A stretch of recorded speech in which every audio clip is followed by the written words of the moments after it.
जादुई फूल की कहानी। एक घर था। उस घर में मिली अपनी सौतेली माँ और बहन के साथ रहती थी। मिली की सौतेली माँ उसको घर की सारी काम करवाती थी। मिली बहुत परेशान रहती थी। मिली की सौतेली माँ उसको पास की तालाब से पानी लाने के लिए भी बोलती थी। एक दिन मिली की सौतेली माँ उसको बोली, ओह मिली, कहाँ मर गई? घर में पानी खत्म हो गया है, मुझे नहाना है। तालाब से पानी लेकर आ। हाँ ठीक है माँ। मिली तालाब से पानी लेने के लिए निकल पड़ी और तालाब के पास पहुंचकर उसकी किनारे बैठ गई और दुखी मन से रोने लगी।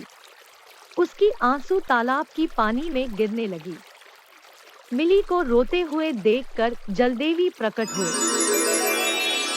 क्या हुआ मिली, क्यों रो रही हो? मिली जलदेवी की आगे सारी बातें बोलने लगी। उसकी बात सुनकर जलदेवी ने मिली को एक जादुई फूल दी और बताई, मिली ए जादुई फूल है। तुम ए जादुई फूल से जो कुछ भी मांगोगी वो पूरी हो जाएगी।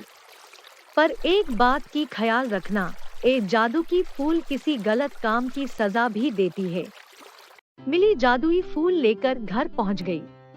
वो जादुई फूल से जो कुछ भी मांगती थी वो पूरी हो जाती थी।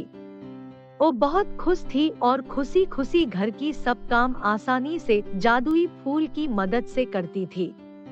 एक दिन मिली की सौतेली माँ जादुई फूल देख ली और गुस्से में सोचने लगी, मिली की खुशी की कारण ये फूल ही है, तो मैं इसको तालाब में फेंक दूंगी तो मिली मेरी मुट्ठी में रहेगी और मेरे हिसाब से सब काम करेगी।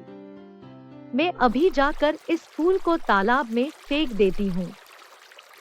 जब वो फूल फेंकने जा रही थी, फिसलकर तालाब में जाकर गिर गई। बचाओ बचाओ चिल्लाने लगी। मिली अपनी सौतेली माँ की आवाज सुनकर दौड़ दौड़ कर भाग के आई। उसने अपनी माँ को डूबता हुआ देखकर जलदेवी को प्रार्थना की। जलदेवी प्रकट हुए। मिली ने अपनी माँ को बचाने के लिए जलदेवी से विनती की।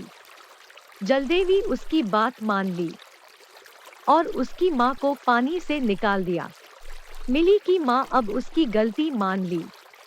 मिली और जलदेवी को माफी मांगी और मिली को लेके घर गई और तीनों खुशी खुशी घर पे रहने। आपको मेरी वीडियो अच्छी लगी है तो अपने फ्रेंड्स के साथ शेयर जरूर कीजिए और हाँ दोस्तों, लाइक और सब्सक्राइब करना मत भूलिए।